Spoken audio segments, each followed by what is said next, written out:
بسم اللہ الرحمن الرحیم۔ السلام علیکم ویورز، محرم الحرام سے اسلامی سال کا آغاز ہوتا ہے اور ہم اسے شہادت آل رسول اور کربلا کے حوالے سے ہی جانتے ہیں، لیکن محرم الحرام میں بہت سے اہم واقعات پیش آ چکے ہیں۔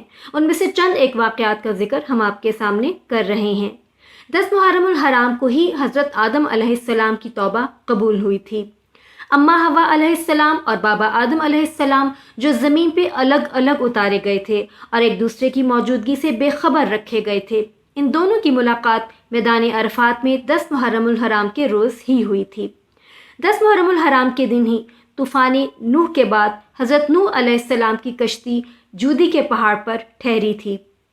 تیسرا اہم واقعہ جو 10 محرم الحرام کے روز پیش آیا وہ حضرت موسیٰ علیہ السلام کے اپنی قوم سمیت سمندر پار کرنے کا ہے، جب خدا کے حکم سے حضرت موسیٰ علیہ السلام نے اپنا عصا سمندر پر مارا اور وہ 2 ٹکڑے ہو کر موسیٰ علیہ السلام اور ان کی قوم کے لیے ایک محفوظ رستہ بن گیا۔